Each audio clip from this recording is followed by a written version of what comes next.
Les entretiens des patriotes, bonjour à tous. Liberté de la presse, surveillance, monnaie numérique, contrat Pfizer. Les complotistes avaient-ils raison? Avant de répondre à cette question et traiter de nombreux sujets d'actualité, vous connaissez la routine sur cette chaîne. Je veux absolument remercier tous ceux qui me permettent de me consacrer essentiellement à la réinformation, me finançant à l'aide de ces merci rémunérateurs. Et aujourd'hui sont à l'honneur le Darwinien, Boulnisch et Dan Mougin. Merci à eux du fond du cœur. Et je tenais aussi à vous remercier. Sans vous, cette chaîne ne pourrait pas se développer. Juste un petit pouce levé, un gentil message ou la diffusion sur d'autres réseaux sociaux. Et cela m'aide bien au niveau des algorithmes. Je suis resté pas mal de temps hier soir avec vous à dialoguer. Vous m'avez posé pas mal de questions et notamment une revient. Vous êtes inquiet pour Donald Trump. Élection présidentielle américaine, Trump l'emporterait avec 10 points d'avance selon un sondage. Et la tendance ne va pas s'inverser puisque les républicains distillent dans la presse toute une série d'informations au sujet de la corruption de Joe Biden. Hier soir sur Fox News, Hunter Biden a reçu un virement de 250 000 dollars en provenance de Pékin avec l'adresse du bénéficiaire indiquée comme étant le domicile de Joe Biden. L'argent provenait de partenaires commerciaux de Hunter Biden soutenus par la Chine. Oui, la corruption de Biden devient une véritable évidence. Et puis il faut ajouter tous les traits de sénilité qui apparaissent à chaque fois que Joe Biden apparaît à l'écran. Alors, quelle est la possibilité pour les démocrates de gagner la bataille électorale de 2024, eh bien, c'est peut-être de changer de candidat. C'est ce qu'affirme de plus en plus la presse américaine. Et notamment Roger Stone, l'éminence grise de Nixon, qui avait lancé Trump en politique en 2000. Il n'a aucun doute sur le face-à-face de 2024. Ce sera Donald Trump contre Michelle Obama. Les médias mainstream se préparent à lâcher Biden. Je pense que c'est déjà fait. On a énormément d'articles contre Biden. Et c'est ce que pense également le sénateur républicain Ted Cruz. Est-ce que ce scénario est crédible? Oui, il est crédible parce que nous voyons apparaître très souvent Michelle Obama à la télévision américaine. Mais Joe Biden ne veut pas lâcher la candidature. Il risque donc, à la tête du Parti démocrate, d'avoir une lutte fratricide entre le clan Biden et le clan Obama. Et puis, les Américains n'apprécient pas forcément Michelle Obama. Il y a des dossiers contre le clan Obama que les républicains ne vont pas tarder à sortir.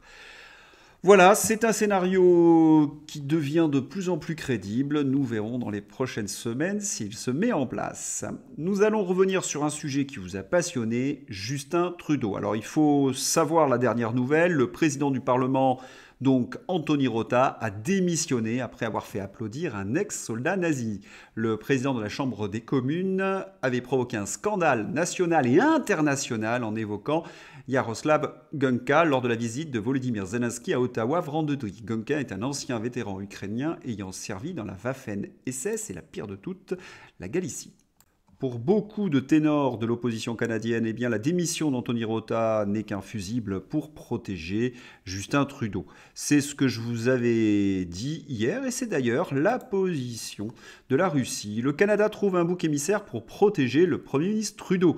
C'est ainsi que la représentante officielle du ministère russe des Affaires étrangères, Maria Zarakova, a commenté la démission du président de la Chambre des communes canadienne, Anthony Rota, parce qu'il avait invité un membre de la Waffen-SS. Le même avenir peu glorieux attend tous ceux qui soutiennent les frères de la forêt, la Galice, les processions au flambeau, les bandéristes et autres nazis, a noté la diplomate sur sa chaîne Telegram. Zarakova a ajouté « Personne ne s'est excusé pour les slogans nazis, gloire à l'Ukraine » avec lesquels Zelensky a été accueilli. La porte-parole de la Fédération de Russie évoque donc ces groupes bandéristes qui sont célébrés sur le territoire ukrainien.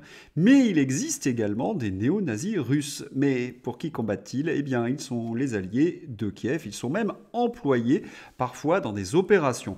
On se rappelle qu'en mai 2023, ils avaient tenté une incursion sur le territoire russe dans la région de Belgorod. Ils avaient été présentés par la presse aux ordres comme des héros libérateurs. Il me semble qu'après ce qui s'est passé au Canada, la presse mainstream devrait quand même apporter quelques éclaircissements. Et il n'y a pas qu'en Russie que cette affaire a fait des remous, c'est également le cas en Pologne où un ministre polonais veut extrader le Waffen-SS canadien d'origine ukrainienne. Ne me demandez pas de prononcer son nom, j'aurais bien du mal. Si vous êtes polonais, n'hésitez pas à voler à mon secours et puis m'écrire comment cette histoire est ressentie sur le territoire polonais. Mais vous l'avez compris, Justin Trudeau est dans une situation très difficile. Et l'un d'entre vous m'a rappelé un souvenir du convoi à la liberté. Vous vous en souvenez, tous ces Canadiens qui manifestaient pour leurs droits contre ce pschout obligatoire. Ils avaient été traités par Justin Trudeau et la presse aux ordres de lamentables. Même ils avaient trouvé des nazis au milieu de gens qui manifestaient pour leurs droits. Alors vous imaginez que lorsqu'on est un défenseur des libertés, on est qualifié de nazi par la presse aux ordres via Justin Trudeau, et lorsque Justin Trudeau voit un véritable nazi, eh bien là, il l'applaudit. Cela veut tout dire. Et puis Justin Trudeau a créé un différend entre le Canada et l'Inde. Et ce matin, dans la presse indienne, ça tire à boulet rouge sur Justin Trudeau. Et cela ne manque pas, comment dirais-je, de croustillant. Un diplomate indien du nom de Deepak Vora accuse le Premier ministre canadien de s'être absenté à un dîner parce qu'il était chargé, comment dirais-je, comme une mule. Et il ajoute que l'avion du Premier ministre canadien est resté cloué au sol 2 jours parce qu'il était plein, oui, vous lisez bien, de cocaïne. Mais pourquoi ce diplomate, Deepak Vora, accuse-t-il Justin Trudeau ? On a bien compris que cet ancien ambassadeur travaillait pour le ministère des Affaires étrangères indiennes. Les Indiens n'ont pas du tout apprécié les accusations de Justin Trudeau au sujet d'un fait divers au Canada. Le 18 septembre, le Premier ministre canadien Justin Trudeau a surpris le monde entier en accusant l'Inde d'être impliquée dans un assassinat commis sur le sol canadien. S'exprimant devant le Parlement, il a fait le point sur l'enquête menée par son gouvernement sur la mort de Hardeep Singh Nijjar, survenue le 18 juin dernier. Ce militant sikh séparatiste pro-Khalistan, l'État revendiqué par les indépendantistes sikhs du Punjab en Inde, et citoyen canadien, a été abattu dans son camion par 2 hommes masqués à Surrey, la ville de Colombie-Britannique, où il était président d'un Gurdwara, temple sikh local. Manifestement, les autorités indiennes ont répondu aux provocations de Justin Trudeau. Et on peut constater donc qu'il est dans une très mauvaise passe. Entre la célébration d'un Waffen-SS et l'accusation d'en avoir plein le nez, on se demande comment il va pouvoir s'en tirer. Mais il y a quelque chose qu'on est obligé de remarquer, c'est que tous ces young leaders se ressemblent. Ils ont le même goût pour la mise en scène, le travestissement, ils n'assument jamais leurs actes, ils se défaussent toujours de leurs responsabilités, ils font même pire. Ils mentent, ils sont indécents, ils sont vulgaires. Ils ont tous des personnalités extrêmement étranges. Et la presse, généralement, susurre qu'ils abusent très souvent de ce qu'on appelle les crêpes bretonnes parce qu'il y a beaucoup de farine dans les crêpes. Aurait-il reçu une même formation? Mais où cela? Peut-être qu'il y a un indice sur la photo que je vous montre. C'est le moment d'ouvrir la page complotisme. Oui, vous savez que pendant les Jeux Olympiques, il y aura des caméras à reconnaissance faciale. Les autorités nous avaient certifié qu'elles seraient enlevées après les Jeux Olympiques et tous ceux qui avaient affirmé que le gouvernement utilisait les Jeux Olympiques pour les mettre en place étaient d'horribles complotistes. Non, ils n'utilisaient pas la technique du fait accompli, du pas à pas. Eh bien, les complotistes ont toujours raison. Vous le savez, vidéosurveillance algorithmique, le gouvernement évoque une utilisation durable après les Jeux Olympiques 2024. On se rappelle également que l'Union européenne veut mettre en place ce qu'on appelle l'euro numérique. Les complotistes avaient averti « Attention, ça permettra de connaître ceux qui les utilisent, que c'est un moyen de surveillance ». Pas du tout, nous ont répondu la presse aux ordres. Ce n'est qu'une théorie du complot. Théorie du complot, Christine Lagarde admet que l'euro numérique ne sera pas totalement anonyme.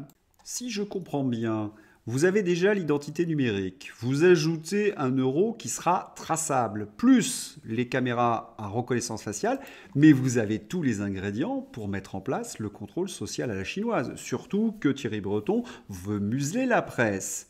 Notre avenir est très très inquiétant. Mais ce contrôle social à la chinoise, vous le savez, ce n'est qu'une théorie du complot, paraît-il. On avait averti que le gouvernement visait les comptes dormants. Théorie du complot, nous avait-on dit. Ah, vraiment, voilà que l'État veut puiser davantage dans les comptes dormants pour financer les associations. Alors c'est très important le financement des associations quand on s'appelle Emmanuel Macron ou lorsqu'on est un politique qui veut être réélu, parce que ce sont les piliers en effet de la réélection, c'est une forme de clientélisme. Et puis cela permet surtout de financer le wokisme. C'est en donnant de l'argent aux associations qu'on fait lever toute une série d'opportunistes qui deviennent wokistes pour des questions pécuniaires. D'ailleurs, certains maires sont en pointe là-dessus, notamment à Rennes. La très socialiste Nathalie Appéré, maire de Rennes, n'a pas de quoi triompher. Son bilan sécuritaire est catastrophique, implacable. Le Télégramme, au mois de mai, vendait la mèche. La ville, qui compte près de 20 000 habitants, a vu son nombre de faits de délinquance bondir de 81% en seulement 3 ans. Est-ce pour cela que, à défaut de pouvoir vanter la douceur de vivre de ses habitants, la majorité municipale se lance à corps perdu dans l'aventure woke ? Par délibération en date du 18 septembre dernier, il n'y a personne pour voter contre cette infamie, le conseil municipal a ainsi modifié les conditions d'attribution des subventions aux associations sportives, mues par le souci de renforcer l'égalité femmes-hommes. Alors on va s'arrêter sur cette expression. Quand vous voyez écrit renforcer l'égalité femmes-hommes, il faut entendre inégalité. C'est du langage orwellien, ainsi que l'accès à la pratique sportive pour les jeunes, notamment les jeunes filles et les personnes neutres. Les élus ont ainsi décidé d'établir une grille de points pour favoriser les clubs sportifs accueillant les personnes non binaires, au détriment des autres, bien entendu.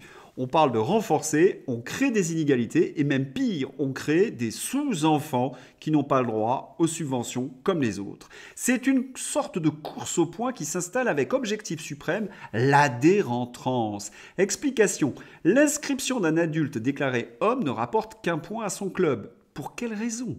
2 fois moins qu'une femme déclarée femme qui vaut autant que l'adulte non-binaire. 2 points. Le mineur non-binaire rapporte allègrement 4 points. S'il se déclare garçon, il vaut 3 points. S'il se déclare fille, c'est 4. Vous ne rêvez pas. Autant dire que les pauvres clubs de rugby ou de foot, un peu trop mal pour la ville de Rennes, devront ramer sec pour obtenir des subventions. La très socialiste Nathalie Appéré, maire de Rennes, vient donc de rayer sur le fronton de sa mairie le mot « égalité ». Et vous comprenez mieux dans ces conditions pourquoi Emmanuel Macron cherche de l'argent pour financer les associations. D'un côté, ça lui permet d'avoir des fidélités électorales et d'un autre côté, cela permet de développer le wokisme, le fameux agenda du World Economic Forum. Et les wokistes vont de plus en plus loin. Ils testent nos résistances. C'est ce que nous avons appris sur le plateau de TPMP à Nouna. La ville de Zurich recommande aux parents d'arrêter de dire papa et maman. C'est-à-dire que la chose la plus sainte, la plus sacrée, ils veulent l'effacer. Tous les chroniqueurs s'indignent, à l'exception d'un seul, le plus dangereux d'entre tous, vous l'avez reconnu, c'est Gilles Verdet. À chaque fois qu'il y a une chose insupportable, il est pour. Ambassadeur du wokisme, donc. Vous avez été très nombreux à m'écrire au sujet de Slobodan Despot. Vous m'avez demandé, en quelque sorte, des approfondissements. Eh bien, j'exauce vos vœux avec cette très belle vidéo. Le docteur Régis Bruno, dont parle Slobodan Despot, s'exprime dans cet entretien avec Ariane Biran, maître Virginie de Haroura Rijeka et Éric Loridan sur TV-ADP. À voir absolument, oui, il faut absolument regarder cette vidéo. En effet, les wokistes affirment que l'éducation sexuelle aux plus jeunes s'appuie sur des théories scientifiques vérifiées. Eh bien, Ariane Biran et le docteur Régis Bruno montrent que c'est entièrement faux. Ils s'appuient au contraire sur des théories dangereuses et fumeuses. Et ils nous accusent d'être des complotistes anti-vax. L'inversion accusatoire. Tiens, puisque je parle d'anti-vax, je vais vous présenter le plus violent anti-vax que je n'ai jamais vu, Elon Musk. Je vous mets la vidéo d'Ariane Biran évidemment dans ma description et je vous mets également cette vidéo d'Elon Musk. Il faut la regarder, c'est une série de coupures de presse avec des pourcentages. Et plus on avance, on s'aperçoit que les pourcentages baissent. Et à la fin, il y en a d'autres qui augmentent. Ce sont les bénéfices des milliardaires. Elon Musk est en train de mettre les pieds dans le plat. Regardez ce clip vidéo, si vous pouvez le copier et le diffuser, il est véritablement très important. Il y a quelque temps, nous avions été accusés de complotisme en accusant Merck, tout simplement d'avoir une pilule assez dangereuse, le Molnupiravir. Olivier Véran en était très enthousiaste. Il nous avait dit que c'était le médicament contre le Covid. Il faut savoir que ce médicament coûte très très cher. Eh bien, nous apprenons dans la presse aux ordres, une étude publiée lundi affirme que ce que certains chercheurs craignaient déjà, le Molnupiravir peut donner naissance à des virus qui ont muté de façon notable. Mais pourquoi Olivier Véran s'est-il enthousiasmé pour un traitement qui coûte très très cher alors qu'il a refusé que l'on soigne avec des médicaments bon marché? Je ne vois vraiment pas. Il y a peut-être une théorie complotiste. Bon, on va passer à un autre sujet. Je vais vous montrer un monsieur, vous ne le connaissez pas. Ce monsieur vient de démissionner et c'est une très bonne nouvelle, c'est une véritable victoire. Il était le Premier ministre de l'État du Victoria en Australie. Son nom, Dan Andrews, c'est un socialiste travailliste. Il est le visage de la répression contre les non-vaccinés. À chaque fois que vous aviez des images d'une très grande violence contre les non-vaccinés, c'était dans son État, l'État du Victoria. Il vient donc de renoncer. Officiellement, c'est qu'il se sent fatigué, etc. Mais on attend tous, en Australie, une révélation. Manifestement, il y a une affaire derrière. Déjà, les conservateurs commencent à tirer à boulet rouge sur le pchout. Ils affirment que le contenu du pchout ne serait pas très sûr, si vous voyez ce que je veux dire. En tous les cas, il y a une opération main propre sur la gestion du Covid et Dan Andrews a démissionné. Est-ce qu'il faut voir un lien de cause à effet? Nous le saurons dans les prochains jours. Nous allons terminer pas encore, nous allons parler d'Emmanuel Macron. C'est vrai, nous n'avons pas parlé d'Emmanuel Macron dans ce journal, cela nous manquait. Et notamment sur une fameuse théorie du complot. Paraît-il qu'Emmanuel Macron serait un tyran, qu'il ne permettrait pas la liberté d'expression. Et ça, c'est une véritable théorie du complot. En tous les cas, pas pour le canard enchaîné. Alors que la journaliste Ariane Lavrieux a été mise en garde à vue et perquisitionnée au nom du secret défense, Macron s'oppose à un texte européen qui vise à renforcer l'indépendance de la presse. Et oui, lorsqu'on s'appelle Emmanuel Macron, quand on a été formé au World Economic Forum, comme Justin Trudeau, il faut absolument éviter d'avoir une presse libre. Sinon, les journalistes font leur travail et dénoncent toutes les manipulations du pouvoir. Ils se protègent avec la loi de Thierry Breton, ils font en sorte que la presse soit possédée par des grands milliardaires auxquels ils accordent quelques privilèges, et ils font en sorte d'être interviewés par des véritables larbins sans personnalité comme Delahousse. Et certains vont m'expliquer que c'est une théorie du complot. Ils pourraient me dire qu'il y a des journalistes en effet de gauche. Ils parlent de Kirikou, la sorcière de Mélenchon. Je ne savais pas que la députée Kirikou, très proche de Mélenchon, tenait des propos homophobes. Après les propos antisémites d'Obono, les fachos pullulent à la France insoumise. En effet, lorsqu'elle communique sur des gens de sa rédaction, elle n'hésite pas à les qualifier de tafioles de M, la vulgarité en marche. Et dire que cette députée est très très proche de Jean-Luc Mélenchon. Vous savez, ce leader de l'opposition qui passe son temps à accuser le camp d'en face d'une prétendue homophobie. Il y a quelque chose d'ironique dans cette histoire. Et lorsqu'on parle de journalistes un peu étranges, on a à l'esprit les journalistes de LCU. Tiens, ça faisait longtemps que je n'avais pas évoqué LCU. Il y a quelques jours, ces journalistes étaient en transe. Ils ont évoqué le coup de génie de l'armée ukrainienne. On sentait qu'ils étaient à deux doigts de sabrer le champagne. Mais quelle est l'opération ukrainienne qui méritait tant de louanges? Eh bien, ils avaient tué un amiral russe. Lorsqu'on tue un amiral russe sur le plateau de LCI, c'est la fête. Étrange journaliste, n'est-ce pas? Eh bien, quelle déception pour eux. Le commandant de la flotte de la mer Noire, le vice-amiral Viktor Sokolov, était présent au conseil d'administration du ministère de la Défense, comme le montre la vidéo du département. Date de la vidéo confirmée au 26 septembre et confirmée par LCI lui-même. Et je puis vous assurer que sur le plateau de LCI, ce n'était plus la joie d'il y a quelque temps. Non, c'était des ricanements, du doute. On sentait qu'on était non pas sur une chaîne d'information, mais au café du commerce entre des dédés. On demanderait à ces journalistes d'avoir un peu plus de distance et un peu plus de respect pour la personne humaine. On aimerait par exemple qu'ils nous expliquent quel est le bilan humain des pertes ukrainiennes. Ça serait assez intéressant. Voilà, j'espère que vous avez aimé ce journal. N'hésitez pas à le soutenir, à le diffuser sur d'autres réseaux sociaux. Et puis je vous souhaite une excellente journée. À bientôt. Au revoir.